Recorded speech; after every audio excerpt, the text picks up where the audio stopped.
భీమవరంలో ఉజ్జీవ స్వస్థత కూడిక ఆగస్ట్ 28వ తేదీన ఉదయం 10 గంటల నుండి ప్రారంభించబడును.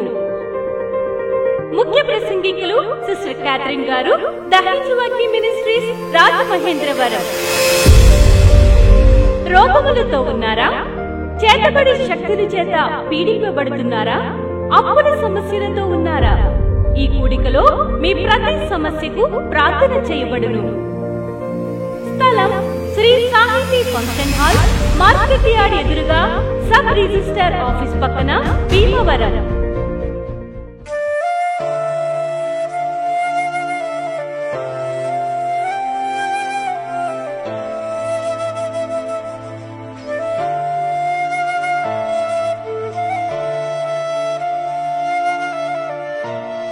పరిశుద్ధ గ్రంథంలో అనేక మంది స్త్రీలు ఉన్నారు, కానీ ఒక్క స్త్రీ చేసిన ప్రార్థన దేవుడి హృదయాన్ని కదిలించింది, యేసయ్య హృదయాన్ని కదిలించింది.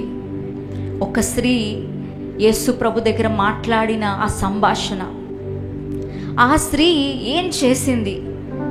యేసుక్రీస్తు హృదయాన్ని కదిలించినట్లుగా, యేసు ప్రభు హృదయాన్నే తాకున్నట్లుగా ఆ స్త్రీ ఏం చేసింది అని ఒక్క విషయాన్ని నేను మీతో పంచుకోవాలని ఆశపడుతున్నాను. హల్లెలూయా. ఒక స్త్రీ ఉంది, ఆమె పేరు ఏంటంటే కనానురాలైన స్త్రీ. ఏం చెప్పండి అందరూ నోరు తెరిచి, కనానురాలైన స్త్రీ. యేసు ప్రభు ఈ భూమిలో ఉన్న దినాలలో ఆయన ఒకరోజు తూరు సీదోను అనే ప్రాంతాలకి యేసు ప్రభు వెళ్ళారండి. తూరు సీదోను అంటే అది అన్యుల ప్రాంతం. ఏంటి చెప్పండి? అన్యుల ప్రాంతం. యూదులకి వారు తప్ప మిగతా వాళ్ళందరూ అన్యులే. అబ్రహాము, ఇస్సాకు, యాకోబు తర్వాత ఉన్న 12 గోత్రాలు, వారు తప్ప మిగతా వారందరూ వారికి ఎవరంటే అన్యులే. యూదులకి అన్యులతో సాంగత్యం చేయరు. ఈ రోజుకి నేను ఇజ్రాయేల్ దేశం వెళ్తే నన్ను ఎలా చూస్తారంటే ఒక అన్యురాలుగానే చూస్తారు. అమెరికా నుండి ఎవరైనా వచ్చినా వాళ్ళని కూడా ఎలా చూస్తారంటే అన్యురాలుగానే చూస్తారు.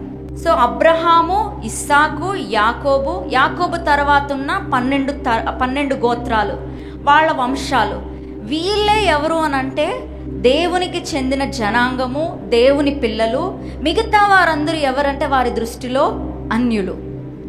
ఈ కనానురాలైన స్త్రీ, ఈమె కనానురాలు అంటే ఈమె యొక్క వంశము ఎలాగొచ్చిందంటే, నోవాహుకి 3 పిల్లలు ఉన్నారు, షేము, హాము, యాపేతు.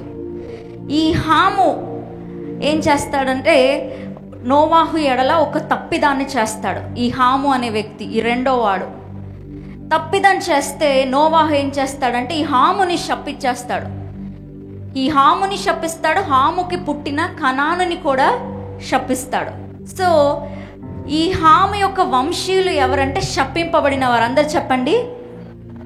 కనానురాలైన స్త్రీ అనగానే మీకు ఏం గుర్తు రావాలంటే శపింపబడిన వారు. హల్లెలూయా. దేవుని చేత, తండ్రి చేత, నోవాహు చేత శపింపబడిన జనాంగమే కనానీయులు. అయితే ఈ నోవాహుకి ఇంకో కుమారుడు ఉన్నాడు, షేము అని. ఈ షేము నుండి వచ్చిన సంతతి ఎవరంటే అబ్రహాము, ఇస్సాకు, యాకోబు, ఆ 12 తరాలు. సో వీళ్ళిద్దరూ ఒకే జనరేషన్ చెందిన కనానీయులు, అలానే అబ్రహాము, ఇజ్రాయేలీలు. ఇద్దరు నోవాహు నుండి వచ్చిన వారైనా సరే వీళ్ళు ఎవరంటే అబ్రహాము సంతతిలో లేరు కాబట్టి కనానీయులు. ఇజ్రాయేలీలు కనానీయులు ఎలా చూస్తారంటే అన్యులుగానే చూస్తారు. ఎలా చూస్తారు చెప్పండి? అన్యులుగానే చూస్తారు. ఈ స్త్రీ అన్య స్త్రీ అంటే యూదులు వీళ్ళతో సాంగత్యం చేయరు. వీళ్ళని ఎలా చూస్తారంటే కుక్కలతో చూస్తారు, కుక్కలతో పోలుస్తారు అన్యులని. ఈ కనానురాలైన స్త్రీకి ఒక సమస్య వచ్చిందండి. ఆమె అన్య ప్రాంతానికి చెందిన స్త్రీ, అన్యురాలు. అయితే ఈమెకు ఒక సమస్య వచ్చింది. ఆ సమస్య ఏంటంటే తన కుమార్తె దయ్యముతో బాధపడుతుందంట. మీరు చూస్తే దయ్యాలు పట్టిన వారు ఎలా ఉంటారంటే అప్పటికప్పుడు నవ్వుతూ ఉంటారు, అప్పటికప్పుడు ఏడుస్తూ ఉంటారు. వారి యొక్క భావోద్రేకాలు ఏవి వారి అదుపులో ఉండవు. అలాగా ఈ కనానురాలైన స్త్రీ, ఈ తల్లికి ఒక కుమార్తె ఉంది. ఆ కుమార్తె దెయ్యముతో బాధపడుతుంది. దెయ్యము పట్టుట చేత ఆ బిడ్డ విలవిలలాడుతుంది. ఆ తల్లి చూడలేకపోతుంది. అయితే యేసు ప్రభువారు కనాను స్త్రీ ఉంటున్న ఆ అన్య ప్రాంతానికి వెళ్ళాడు. ఆ ప్రాంతమే తూరు సీదోను. ఆ ప్రాంతానికి వెళ్ళినప్పుడు యేసు ప్రభువు ఈ స్త్రీ యేసయ్య వెనకాలే వస్తూ ఏమని అడుగుతుందంటే, దావీదు కుమారుడా నన్ను కరుణించు, నా బిడ్డ దెయ్యము పట్టింది, నా కూతురికి దెయ్యం పట్టింది, ఆ బిడ్డని బాగు చెయ్యి, ఆ బిడ్డని స్వస్థపరచు అని కేకలు పెడుతుందంట ఆ స్త్రీ. కానీ యేసు ప్రభు ఏమి మాట్లాడలేదంట. యేసయ్య వెనకాలే వెళ్తుంది ఈ స్త్రీ. యేసయ్యా నన్ను కనికరపడు, మెస్సయ్యా దావీదు కుమారుడా నాపై కనికరం చూపించు అని అంతగా మొరపెడుతున్న యేసయ్య ఒక్క మాట కూడా చెప్పలేదంటండి. అలాంటి వారు ఎవరైనా ఉన్నారా? నేను మొరపెడుతున్నాను కానీ నా దేవుడు జవాబు ఇవ్వట్లేదండి. ఎన్నో సంవత్సరాలుగా ఈ సమస్య కొరకు దేవుని సన్నిధిలో ప్రాధాయపడుతున్నాను కానీ నా దేవుడు మౌనంగా ఉన్నాడు నా విషయంలో అన్నవారు ఎవరైనా ఉంటే, మీరందరూ ఎవరి ప్లేస్లో ఉన్నారంటే ఈ కనానురాలైన స్త్రీ ఒక స్థానంలో ఉన్నారు. ఆ స్త్రీ కేకలు పెడుతున్నా యేసయ్య పట్టించుకోవట్లేదు. యేసయ్య పట్టించుకోకపోవడానికి కూడా కారణం ఉంది. ఆమె ఎంత కేకలు పెడుతుందంటే యేసు ప్రభు శిష్యులు చిదరించుకునే అంత కేకలు పెడుతుంది. యేసు ప్రభు శిష్యులు అంటున్నారు, ఈమెను పంపించేసే, ఈమె మన వెంబడి వచ్చి కేకలు పెడుతుంది, ఈమెను పంపించేసే, మన వెంటే వచ్చి కేకలు పెడుతుంది, ఈమెను పంపించేసే అంటే యేసు ప్రభువు కఠినంగా ఒక మాట అంటారండి. మత్తయి సువార్త 15వ అధ్యాయం 24వ వచనం చూడండి. ఆయన ఇజ్రాయేలు ఇంటివారై నశించిన గొర్రెల యొద్దకే గాని మరి ఎవని యొద్దకు నేను పంపబడలేదు. యేసు ప్రభు చాలా కఠినంగా అంటున్నాడు, నేను ఇజ్రాయేలీల కొరకే వచ్చా, అబ్రహాము, ఇస్సాకు, యాకోబు వారికి పుట్టిన వంశీయుల కొరకే నేను వచ్చాను, కానీ అక్కడ వారిలో ఉన్న నశించిపోయిన వారిని రక్షించడానికే నేను వచ్చాను కానీ మరి ఎవరి కోసము నేను రాలేదు. ఆ మాట విని ఆ తల్లి హృదయం ఎలా ఉంటుందంటే విలవిలలాడిపోయి ఉంటుంది. యేసు ప్రభు మా ప్రాంతానికి వస్తున్నాడని ఆయనను వెతుక్కుంటా నేను వచ్చాను, ఆయన పైన నమ్మకంతో వచ్చాను. ఇప్పుడు యేసయ్య నేను నీ కొరకు రాలేదు, ఆ ఇజ్రాయేలీల కొరకే నేను వచ్చాను అని చెప్తున్నాడేంటి అని మనస్సులో హృదయము బద్దలైపోయే వేదనను ఆమె మోసుకొని ఉండి ఉంటుంది. కానీ ఆ స్త్రీ ఎంత పట్టుదలంటే, నా దేవుడు జవాబు ఇవ్వకపోయినా పర్లేదు, ఆయన హృదయంలో నన్ను బాగు చేయాలని లేకపోయినా పర్లేదు, నేను ఆయన పాదాలు పట్టుకునే తీరుతాను, ఆయన్ని అడుగుతానే ఉంటాను, నాకు జవాబు వచ్చే వరకు నేను అడుగుతాను. హల్లెలూయా. అటువంటి పట్టుదల ఈ స్త్రీకి ఉంది. యేసుప్రభు అలా చెప్పిన తర్వాత కూడా బైబిల్లో ఉంది అయినను అంట. అంటే యేసుప్రభు నేను నీకు చెయ్యనమ్మా, ఇండైరెక్ట్గా నువ్వు వెళ్ళిపో, నేను ఇజ్రాయేలీల కోసమే వచ్చాను, నీకు కనానీయుల కొరకు నేను రాలేదు అని అంత ముక్కుసూటిగా యేసయ్య చెప్పినా కూడా అయినను అనుంది బైబిల్లో. అయినను ఆ స్త్రీ అంట యేసయ్య దగ్గరికి వచ్చి మ్రొక్కి ఆయన పాదాలు పట్టుకుని అడుగుతుంది, నాకు సహాయం చేయవా, నాకు ఒక్కసారి నన్ను జ్ఞాపకం చేసుకోవా, ఒక్కసారి నాపై కనికరపడవా, నాకు సహాయం చేయవా. హల్లెలూయా. నాకు తెలిసి ఆమె మాటలకి యేసయ్య హృదయం కదిలిపోయి ఉంటుంది అప్పటికే. నాకు సహాయం చేయవా అని అడుగుతుంది. అప్పుడు యేసుప్రభు అంటాడు, పిల్లల రొట్టె కుక్క పిల్లలకి ఇవ్వడం యుక్తము కాదు. మీరైనా ఆలోచించండి, మీ పిల్లల కొరకు మీరు ఆహారాన్ని సిద్ధపరిచి దాన్ని తీసుకుని వెళ్ళి డైనింగ్ టేబుల్ మీద ఉన్న భోజనం అంతా పిల్లలకు తినకుండానే మీరు వెళ్ళి బయట ఎవరికైనా ఇచ్చేస్తారా? కుక్క పిల్లలకి ఇచ్చేస్తారా? ఇవ్వరు కదా. ఫస్ట్ నా పిల్లలు తినాలి, తినిన తర్వాత మిగిలిపోయింది ఏదైనా ఉంటే నేను బయట వారికి పడతాను. ఇక్కడ యేసు ప్రభు కూడా అంటున్నాడు, పిల్లలది పిల్లలే తినాలి. పిల్లలంటే ఎవరంటే ఇజ్రాయేలీలే తినాలి. ఆ 12 గోత్రాల వాళ్ళే ఈ రొట్టెని తినాలి. ఆ రొట్టెని తీసుకెళ్ళి నేను ఎక్కడ వేయకూడదు, కుక్కలకి పెట్టకూడదు అని చెప్తే ఈ స్త్రీ మరలా అంటుంది, యజమానుడు తింటున్నప్పుడు ఆ బల్లపై నుండి పడిన రొట్టె ముక్కలను కుక్క పిల్లలు కూడా తింటాయి కదా అని అడిగినప్పుడు యేసయ్య హృదయం ఎంత కదిలించబడిందంటే యేసుప్రభు అంటున్నాడు, అమ్మా నీ విశ్వాసము చాలా గొప్పది, నువ్వు కోరింది జరుగునుగాక. ఈరోజు దేవుడు అదే మాట పలుకుతున్నాడండి ఇక్కడ ఉన్న వారిని చూసి. నువ్వు ఏ విషయమైతే యేసయ్య దగ్గర మొరపెడుతున్నావో, ఏ విషయము కొరకైతే యేసయ్య పాదాలు పట్టుకుంటున్నావో, ఈరోజు దేవుడు అంటున్నాడు నువ్వు కోరినది నీకు జరుగునుగాక, నువ్వు అడుగుతున్నది నీవు పొందుకొనుగాక, నువ్వు మొరపెడుతుంది నువ్వు పొందుకొనుగాక, నువ్వు ఆశించినది నీకు దొరకొనుగాక. హల్లెలూయా. యేసుప్రభు మాట చెప్పగానే తక్షణమే ఆ బిడ్డకి స్వస్థత వచ్చిందంటండి. ఈ స్త్రీ తన ఇంటికి వెళ్ళేసరికి ఆ బిడ్డ చక్కగా పడుకుని ఉందంట. అంటే ఆ ఇమ్మీడియట్గా యేసు ప్రభు స్పందించాడు. హల్లెలూయా.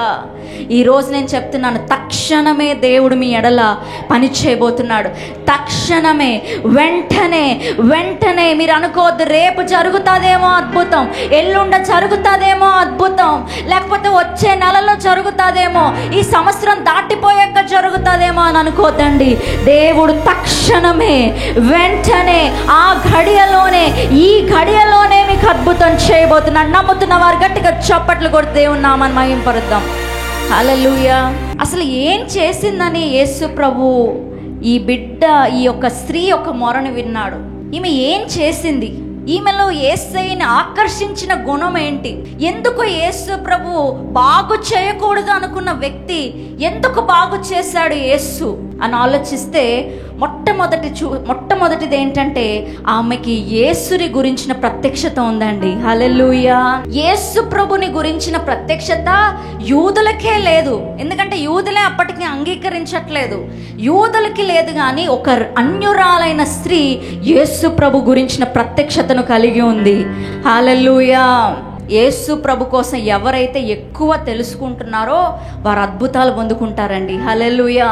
అందుకే పరిశుద్ధ గ్రంథంలో ఉంది, సత్యము మిమ్మల్ని స్వతంత్రులుగా చేయను. దైవ సేవకులు చెయ్యి పెడితే స్వతంత్రత రాదండి.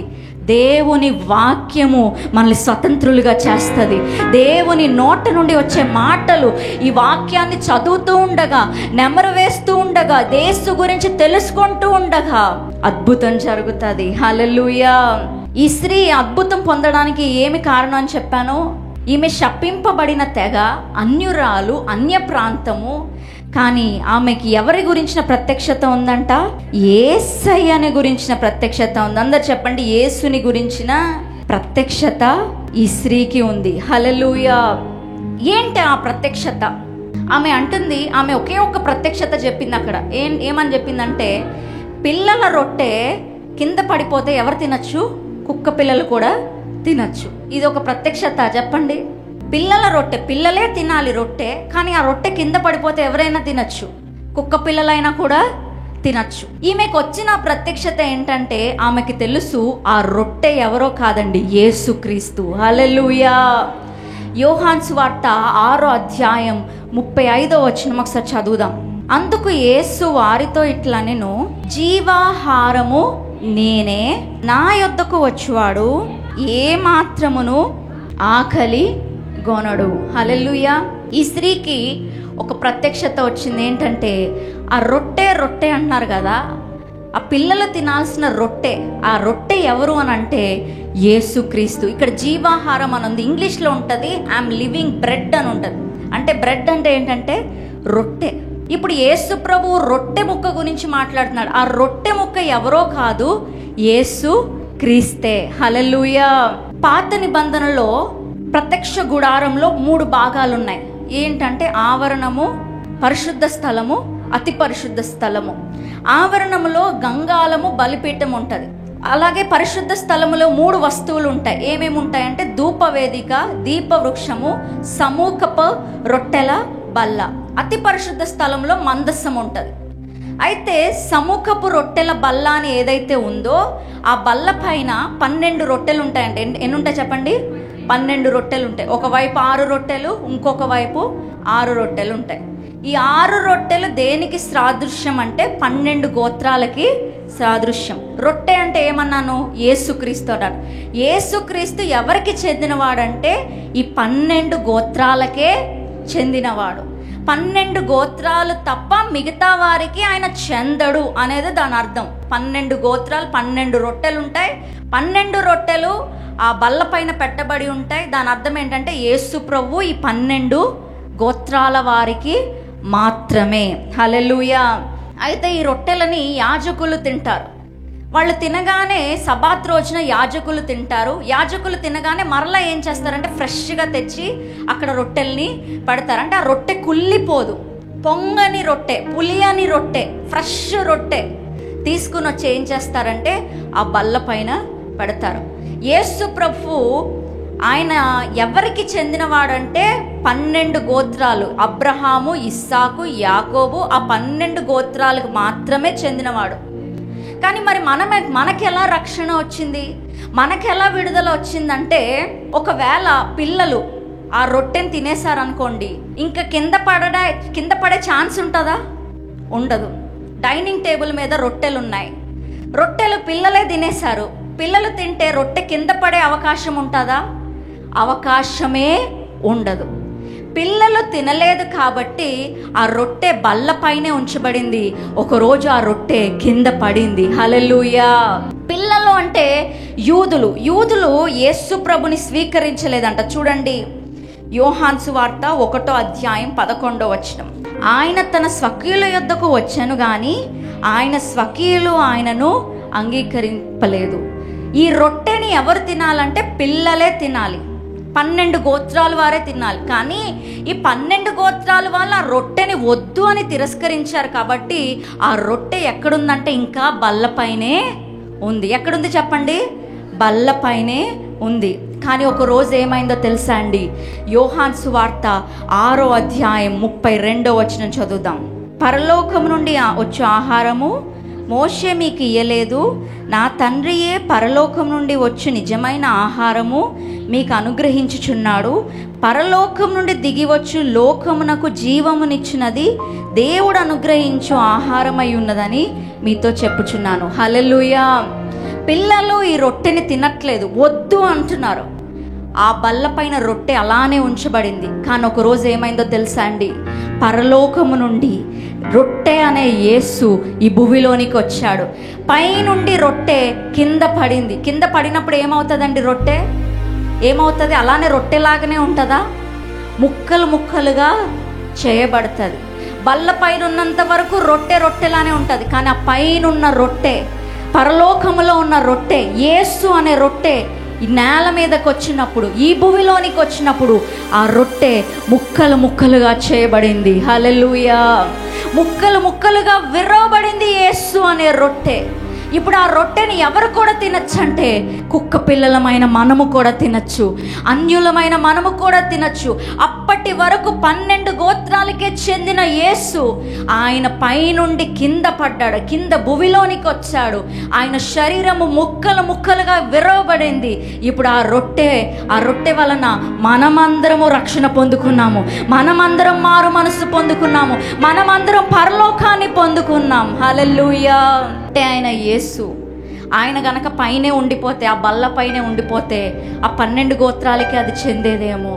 కానీ ఆ రొట్టె అయిన యేసు పరలోకం నుండి కిందకి దిగి వచ్చాడంట.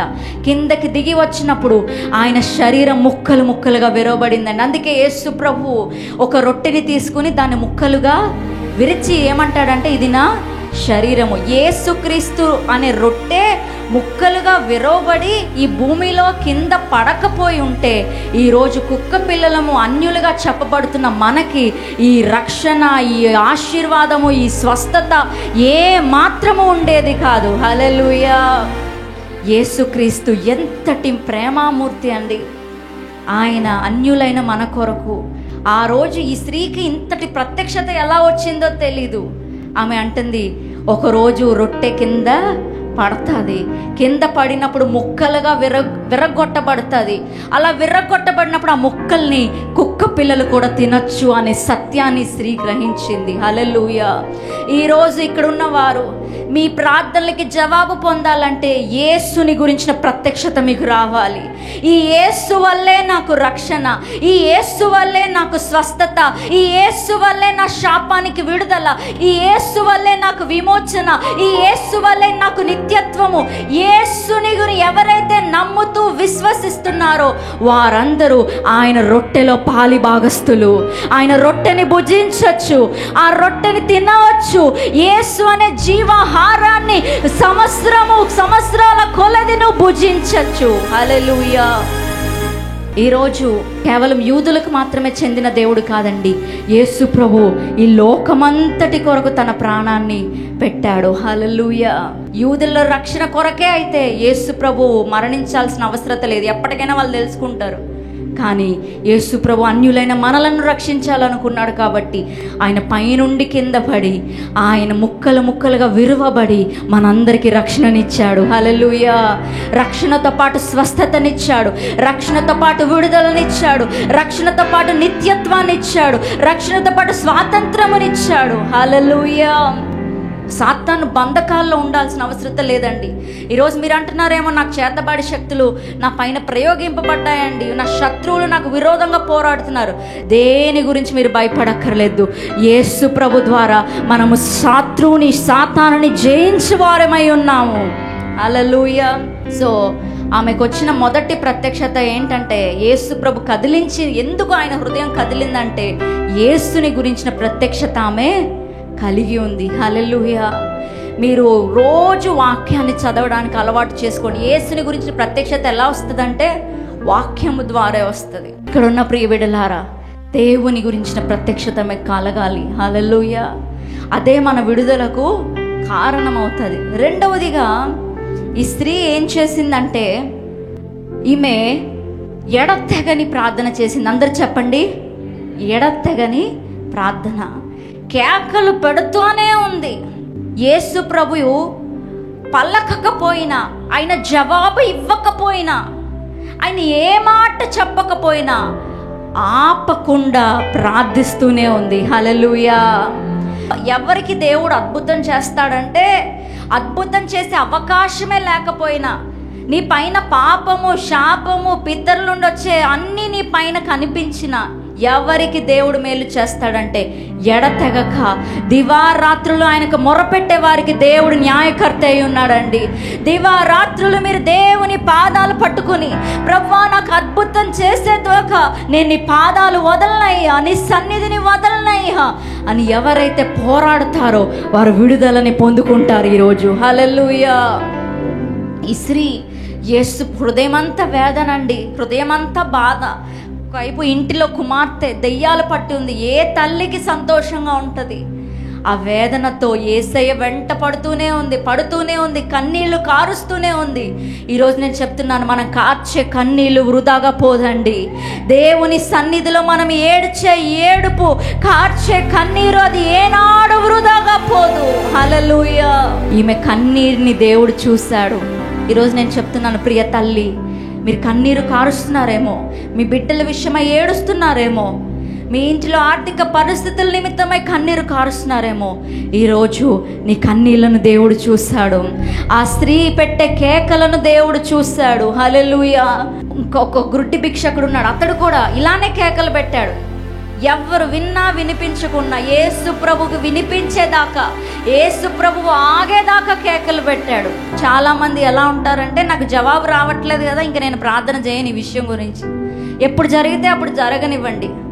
లేదండి, క్రైస్తవులమైన మనము ఎడతెగని ప్రార్థన చేయాలి. హల్లెలూయా. దేవుని హృదయము మన తట్టు తిప్పబడే వరకు ప్రార్థన చేయాలి. ఆయన నిలిచి మనకి జవాబు ఇచ్చే వరకు ప్రార్థన చేయాలి. మన సమస్యల కొరకు ఆయన నిలిచి ఆగే వరకు ప్రార్థన చేయాలి. హల్లెలూయా. ఇలాంటి ఎడతెగని ప్రార్థన చేసేవారు ఈరోజు ఉన్నారా? ఈరోజు మొరపెట్టండి దేవుని సన్నిధిలో, ఖచ్చితంగా మీరు అద్భుతం పొందుకుంటారు. రాజమహేంద్రవరంలో దహించు అగ్ని సేవకుల కూడిక ఆగస్ట్ 26వ తేదీన ఉదయం 10 గంటల నుండి ప్రారంభించబడును. ముఖ్య ప్రసంగికులు డాక్టర్ థామస్ గారు, దహించు అగ్ని మినిస్ట్రీస్, రాజమహేంద్రవరం. స్థలం దహించు అగ్ని ఆడిటోరియం, నటరాజ్ థియేటర్, రాజమహేంద్రవరం. మరిన్ని వివరాలకు 9494940072 మరియు 73. సికింద్రాబాద్ లో దహించు అగ్ని పరిశుద్ధాత్మ అభిషేక ఆరాధన ఆగస్ట్ 27వ తేదీన ఉదయం 9 గంటల నుండి ప్రారంభించబడును. ముఖ్య ప్రసంగికులు సిస్టర్ కృపా జయశీలన్ గారు, చెన్నై. మరియు డాక్టర్ థామస్ గారు, డాక్టర్ శివ థామస్ గారు, దహించు అగ్ని మినిస్ట్రీస్, రాజమహేంద్రవరం. స్థలం YMCA hall, Sardar Patel road, Secunderabad.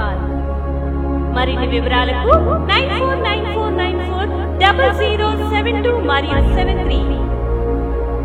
భీమవరంలో ఉజ్జీవ స్వస్థత కూడిక ఆగస్ట్ 28వ తేదీన ఉదయం 10 గంటల నుండి ప్రారంభించబడును. ముఖ్య ప్రసంగికులు సిస్టర్ క్యాథరిన్ గారు, దహించు అగ్ని మినిస్ట్రీస్, రాజమహేంద్రవరం. రోగములతో ఉన్నారా? చేతబడి శక్తుల చేత పీడింపబడుతున్నారా? అప్పుల సమస్యలతో ఉన్నారా? ఈ కూడికలో మీ ప్రతి సమస్యకు ప్రార్థన చేయబడును. స్థలం శ్రీ సాహితీ ఫంక్షన్ హాల్, మార్కెట్ యార్డ్ ఎదురుగా, సబ్ రిజిస్టర్ ఆఫీస్ పక్కన, భీమవరం. దహించు అగ్ని సేవకుల కూడిక ఆగస్ట్ 29వ తేదీన ఉదయం 10 గంటల నుండి ప్రారంభించబడును. ముఖ్య ప్రసంగికులు డాక్టర్ థామస్ గారు, దహించు అగ్ని మినిస్ట్రీస్, రాజమహేంద్రవరం. ఈ కూడికలో సిస్టర్ కరిష్మా గారు బలమైన ఆరాధనలో నడిపించెదరు. స్థలం దహించు అగ్ని చర్చ్, గూడెం, అద్దరి వీధి, అల్లూరి జిల్లా. మరిన్ని వివరాలకు 7671047855 9492995842. ఇది కుటుంబ ఆశీర్వాద కూడిక. ఇక్కడ మేము మా కుటుంబాలను కట్టుకున్నాం. మరి మీరు? అయితే ప్రతి శుక్రవారం రాజమహేంద్రవరంలో జరిగే ఈ కుటుంబ ఆశీర్వాద కూడికలో పాల్గొనండి. ఈ కూడిక జరుగు స్థలం దహించు అగ్ని ఆడిటోరియం, నటరాజ్ థియేటర్, రాజమహేంద్రవరం. సికింద్రాబాద్ లో దహించు అగ్ని అద్భుత అసాధారణ కూడిక ప్రతి శనివారం సాయంత్రం 5 గంటల నుండి ప్రారంభించబడును. స్థలం SPG church ground, alpha hotel వెంట, సికింద్రాబాద్. మరిన్ని వివరాలకు 9494940074 మరియు 75. రాజమహేంద్రవరంలో దహించు అగ్ని అభిషేక ఆదివారపు ఆరాధన ఇప్పుడు ప్రతి ఆదివారం ఉదయం 9:30 నుండి ప్రారంభించబడును. తప్పక పాలు పొందండి, దైవిక ఆశీర్వాదం పొందండి. స్థలం దహించు అగ్ని ఆడిటోరియం, నటరాజ్ థియేటర్, రాజమహేంద్రవరం. మీ ప్రార్థన అవసరతలకు 9494940072 మరియు 73. ఈ టీవీ కార్యక్రమాన్ని చూసి ఆశీర్వదించబడినట్లయితే దహించు అగ్ని టీవీ పరిచర్యకు మరియు బ్లెస్సింగ్ ల్యాండ్ కు సహకరించండి. Dahinchu Agni trust current account number 357222444370, State Bank of India, main branch, Rajamahendravaram. My address doctor Thomas, Dahinchu Agni ministries, తుమ్మలోవా, Rajamahendravaram.